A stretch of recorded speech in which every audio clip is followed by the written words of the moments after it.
नजदीकी news channel में आपका स्वागत है। आइए चलते हैं आज की बड़ी खबरों की ओर। खबर अच्छी लगे तो लाइक एवं सब्सक्राइब जरूर करें। इमामगंज विधानसभा के सलैया में जन स्वराज पार्टी की ओर से एक कार्यक्रम आयोजित किया गया। जन स्वराज पार्टी की ओर से बिहार बदलाव सभा में इमामगंज विधानसभा से जन स्वराज पार्टी के भावी उम्मीदवार डॉक्टर संतोष कुमार दास की मौजूदगी में एक सभा की गई, जिसमें इमामगंज विधानसभा क्षेत्र के गांव से हजारों की संख्या में लोग शामिल हुए और सभी ने एक स्वर से कहा कि आगामी विधानसभा में हम लोगों के भविष्य डॉक्टर संतोष कुमार दास, जो कि वर्तमान में जिला परिषद प्रतिनिधि हैं, जो बिल्कुल कुशल व्यवहार और शिक्षित व्यक्ति हैं, इस बार हम लोग इनको जिताकर प्रशांत किशोर के हाथों को मजबूत करने का काम करेंगे।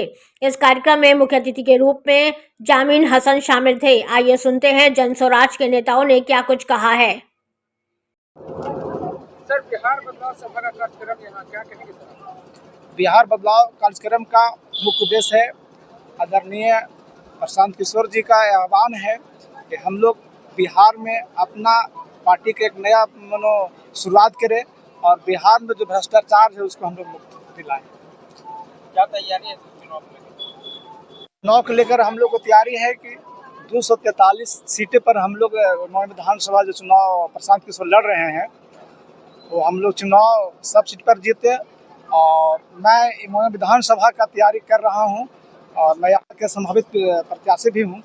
सर, यहाँ पर इमामगंज विधानसभा क्षेत्र में जन स्वराज की तरफ से कितना सीटें मिलने का संभव लग रहा है? देखिए, हम लोग पार्टी टिकट ऐसे नहीं देती है। पार्टी जो जितना अच्छा काम करके दिखाएगा पार्टी के लिए उसी को टिकट मिलता है। पार्टी में किसी का पैरवी नहीं चलता है। सबसे पहला चीज जन स्वराज का ये अपना एक विचार है। इमामगंज विधानसभा 2027 में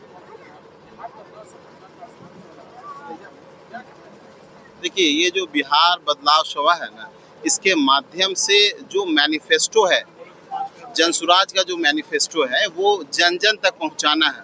और निश्चित रूप से ये पार्टी जो है वो जातीय समीकरण पे नहीं बल्कि जातीय सद्भाव पे चलेगी। इसलिए सभी का सहयोग की आवश्यकता है। इसलिए हम जन जन तक जा रहे हैं और अपने पार्टी के मैनिफेस्टो को पहुंचा रहे हैं।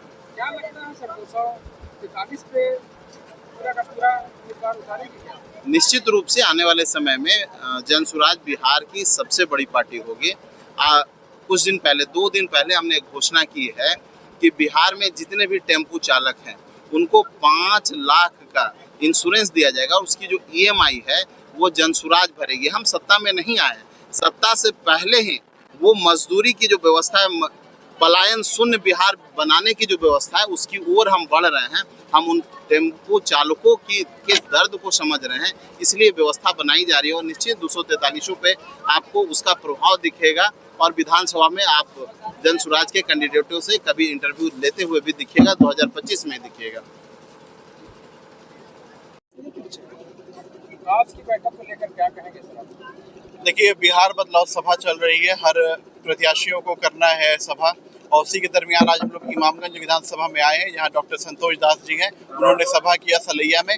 काफ़ी अच्छी सभा रही और हम लोग इसी तहत अपना पैगाम, अपना संदेश देने का काम कर रहे हैं। पार्टी का संदेश जो है, जो 5 मुद्दों पे हम लड़ाई लड़ रहे हैं, उस 5 मुद्दों को हर जगह पहुँचाने का काम कर रहे हैं। कौन सा मुद्दा है? पहला पलायन का मुद्दा है कि पलायन को रोकना है और जो इस दिवाली और इस छठ में जो हमारे भाई जो इस राज्य से दूसरे राज्य में रह रहे हैं वो आएंगे और यहीं उनके लिए व्यवस्था की जाएगी रोजगार की। 15 से 20 हज़ार रुपए की नौकरी की व्यवस्था की जाएगी, वो यहीं रहेंगे। दूसरा मुद्दा है महिलाओं के लिए कि उन्हें 4% की ब्याज दर पर उन्हें लोन देने का काम करेंगे ताकि वो अपना उद्योग लगा सके, कुटीर उद्योग लगा सकते, आत्मनिर्भर बन सके।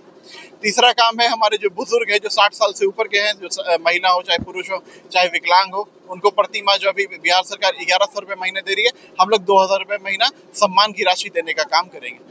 जो हमारे नौजवान हैं 15 साल से नीचे के हैं, उनके लिए हर प्रखंड में विश्व स्तरीय स्कूल खोला जाएगा और जब तक कि वो स्कूल ना बने उनको प्राइवेट स्कूल में पढ़ाने का सुविधा दी जाएगी और उनका फीस भी जन स्वराज की सरकार देगी। 5वां काम है कि हमारे किसान भाइयों के लिए, आप जानते हैं कि हम लोग कृषि में निर्धारित लोग हैं, तो कृषि को किसानों की आय को दुगना करने के लिए, किसानों के लिए आय दुगना करने के लिए किसानी को, खेती को मनरेगा से जोड़ दिया जाएगा, कैश क्रॉप की खेती को बढ़ावा दिया जाएगा ताकि उनकी आमदनी ज्यादा हो। इस तरह के तमाम 5 काम किए जाएंगे।